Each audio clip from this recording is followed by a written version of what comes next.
যারা ইচ্ছাকৃত খেলাপি তারা অনেক সময় ব্যাংকে বলে ঠিক আছে আপনার সাথে কোর্টের বারান্দায় দেখা হবে, যে একবার যদি কোর্টে গিয়ে যায় তাহলে এটা ঝুলে গেল। এক্সিট পলিসি নিয়ে আলোচনাটা শুরু করতে চাই। আসলে এটা দিয়ে কি বোঝানো হয়েছে?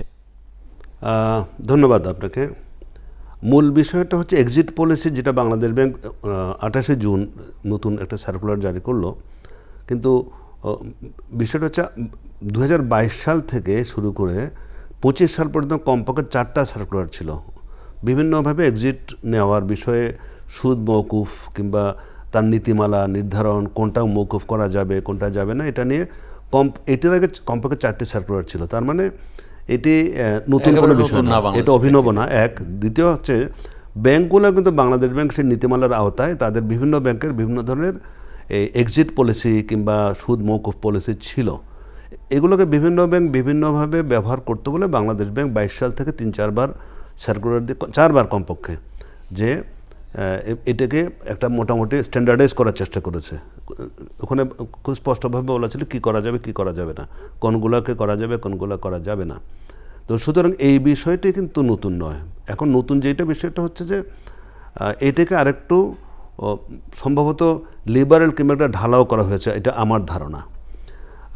সুতরাং এটি ব্যাংকের যে বাংলাদেশ ব্যাংকের যে উদ্দেশ্য, লক্ষ্য উদ্দেশ্য, সেটি খুবই স্পষ্ট এবং সেটি খুবই পজিটিভ বলে আমি মনে করি।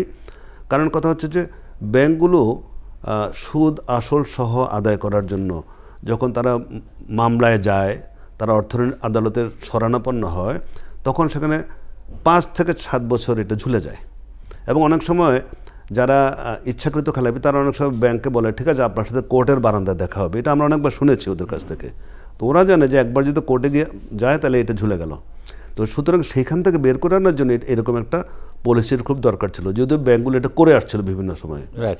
না, আমি এখানে একটু থামাই যে আপনি বললেন যে একটু লিবারেল বা একটু ঢালাওভাবে করা হয়েছে, বিশেষ কোনো গোষ্ঠীকে সুবিধা দেওয়ার কোনো ইঙ্গিত আপনি পাচ্ছেন? আমি লিবারেল কিংবা ঢালাওভাবে ওইভাবে বলছি না। এবার আগে অনেকগুলো শর্ত ছিল, তার শর্ত কিছুটা শিথিল করা হয়েছে।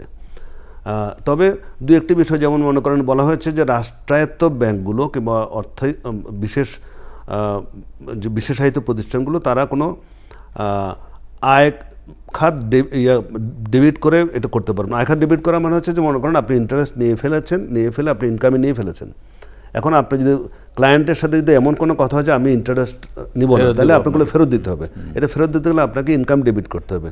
রাষ্ট্রায়ত্ত খাতের জন্য ইনকাম ডেবিট করার স্কোপটা রাখা হয়নি। তবে তার মানে হচ্ছে যেটি এখানে মৌন, সেটি হচ্ছে তাহলে রাষ্ট্রায়ত্ত না হওয়া যেগুলো রাষ্ট্রায়ত্ত নয়, তেমনি প্রতিষ্ঠান কিন্তু চাইলে তারা নিশ্চয়ই আয় খাত বিকলন করতে পারবে। সেই জন্য আমি একটু ঢালাও বলছি এটাকে।